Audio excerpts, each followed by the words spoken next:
नमस्कार, knocking-news.com में आपका स्वागत है। जो कोरोना को लगातार फॉलो कर रहे हैं, उनके लिए एक बड़ी खबर है और वो खबर ये है कि एक मैंने अभी आपको याद होगा पिछले दिनों एक वीडियो बनाया था और उस वीडियो में मैंने आपको ये बताने की कोशिश की थी कि किस तरह से अगर एक फ्यूचर पैंडेमिक आता है, तो वो इसी तरह आएगा जो कि एक नया वेरिएंट आएगा और वो वेरिएंट इतना पावरफुल होगा कि वो किसी भी तरह के प्रोटेक्शन को नहीं मानेगा और ख़ास तौर पे वैक्सीन्स को ओवर पास कर जाएगा और उसके बगैर हम सब सुरक्षित हैं, यही मैंने आपको कहा था।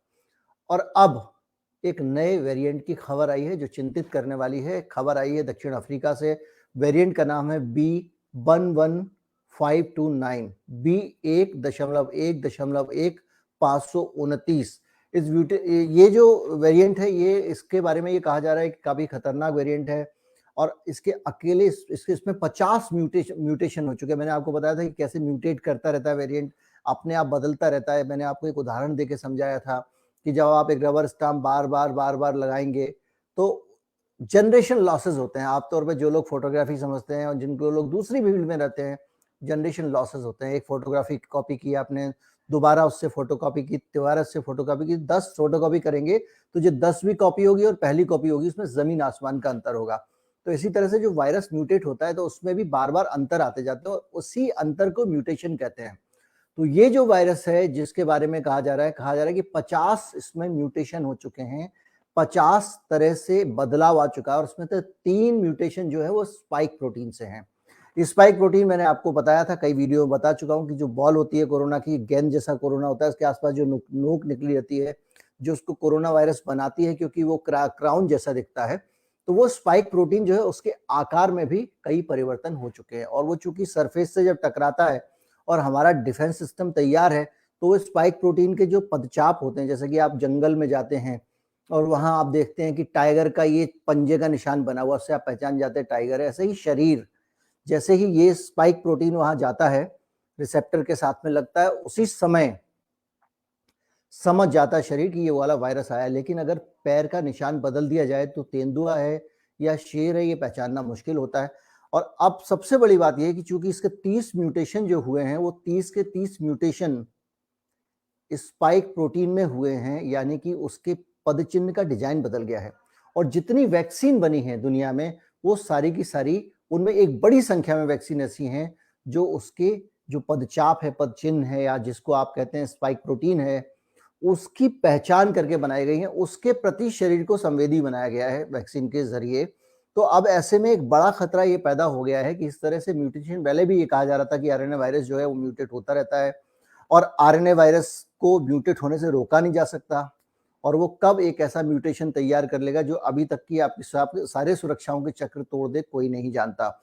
और इस पर्टिकुलर जो खास ये वाला म्यूटेशन आया है, इसको लेकर चिंताएं थोड़ी ज्यादा इसलिए भी हैं, इसीलिए अभी तक इमरजेंसी ने इसको अभी तक WHO ने ना तो इसको वायरस ऑफ कंसर्न में डाला है, ना इसको वायरस ऑफ इंटरेस्ट में डाला है। मुझे पूरी उम्मीद है वायरस ऑफ इंटरेस्ट में ही वो डालेंगे। अभी वो इमरजेंसी मीटिंग कर रहे हैं, लेकिन अभी तक ये पता नहीं चला है कि ये कितना खतरनाक है। लेकिन एक नया म्यूटेंट है, वहां के जो डॉक्टर्स हैं वो बहुत परेशान हैं और वो लगातार कह रहे हैं कि ये जो है बहुत ज्यादा म्यूटेट हो चुका है, इसलिए थोड़ी सी चिंता की बात है। 100 मामले ऐसे आए हैं, इसको बोत्सवाना नाम रखा गया है, बड़ा खूबसूरत नाम है, वायरस को दे दिया गया है। तो इसमें ये 100 मामले इस तरह के आ चुके हैं और 100 मामलों में ये माना जा रहा है, 100 मामलों में ये पाया गया है, कहना अनुचित होगा, ये माना जा रहा है कि कम से कम 100 मामलों में ये वाला म्यूटेंट साउथ अफ्रीका में शामिल रहा है। हांगकांग में 2 मामलों में इसको पता लग चुका है इसका, और अलग अलग जगहों पे अलग अलग चीजें आ रही हैं इसलिए।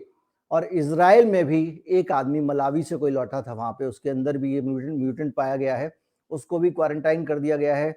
अब पूरी दुनिया में भगदड़ मची हुई है। सिंगापुर, इजराइल और यूके ने बहुत सारे देशों से, अफ्रीकन कंट्रीज से फ्लाइट रोक लगा दी है। भारत ने भी 3 देशों से फ्लाइट रोक लगाई है। भारत बहुत धीरे धीरे रोक लगाता है, पहले वायरस आ जाए तब देखेंगे। जो भी है, इस वेरिएंट को लेकर अब सबसे बड़ा कंसर्न जो है वो वायरोलॉजिस्ट के बीच में खड़ा हो गया है, कम्युनिकेबल डिसीज के एक्सपर्ट के बीच में खड़ा हो गया है कि अगर ये वायरस सचमुच वैक्सीन की सेफ्टी को, क्योंकि कई मामलों में ये माना जा रहा है दक्षिण अफ्रीका में कि उसने ऑलरेडी वैक्सीनेटेड लोगों को भी प्रभावित किया है। हालांकि वैक्सीनेटेड आदमी में वायरस आना टेंशन की बात न को, क्योंकि वायरस तो वैक्सीन के बाद भी आएगा। कोई वैक्सीन दावा नहीं करती कि वायरस उसके बाद नहीं आएगा। कुदरत का टीका लगा है तब भी वायरस आएगा। तो वायरस आने भर से ये नहीं मानना चाहिए कि इसने वैक्सीन की सुरक्षा तंत्र को पार कर लिया। लेकिन आपको ये बात बताई जा रही है कि जिस आदमी को वैक्सीन लग चुकी है ना, देखो उसको भी वायरस आ गया। तो अभी जो है वो बहुत इनिशियल स्टेज में है, जब तक इसको पूरी तरह से परखने लिया जाता है, WHO देखने लिया था, क्योंकि आपको मालूम है कि बहुत सारे शरारती तत्व सक्रिय हैं। तो हो सकता है कि कुछ तत्व इस तरह की चीजें नई गढ़ लें और उसको फैलाना शुरू कर दें। इसलिए इस वायरस में अभी मॉनिटरिंग रखने की जरूरत है, पहली चीज। दूसरा ये है कि ऐसे म्यूटेशन होते ही रहेंगे। अगर कोई म्यूटेशन खतरनाक नहीं है, अगर वो सुरक्षा चक्र को तोड़ता नहीं है, तो वो 100 हो, 200 हो, 400 बार म्यूटेट हो चुका हो, इससे ज्यादा फर्क नहीं पड़ता है।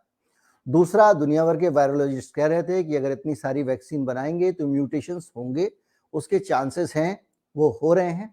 उसको लेके अब मुझे लगता है कि पूरी दुनिया में एक नई स्ट्रेटजी बनाने की जरूरत है, एक नई रणनीति बनाने की जरूरत है, जो इस तरह की चीजों को कंट्रोल कर सके। क्योंकि आप ऐसे नहीं कर सकते ना कि आपको अचानक आपने पूरी दुनिया को टीका लगा दिया और पता चला आपका टीका बाद में जाके किसी एक वेरिएंट ने उसको ओवर पावर कर लिया, फिर नए सिरे से टीकाकरण करेंगे। तो ये तो छोटा मोटा तो दुनिया का खर्चा नहीं है, फिर तो सब लोग यही करते रहेंगे पूरी दुनिया, उसके पास कोई काम ही नहीं बचेगा।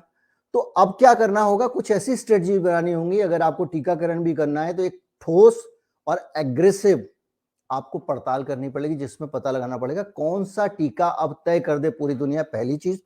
दूसरा, जो टीके की दुकानदारी है उसको खत्म करना पड़ेगा, जैसा भारत ने, साउथ अफ्रीका ने और 100 और देशों ने कहा है कि भाई साहब टीके के ऊपर से पेटेंट हटाइए।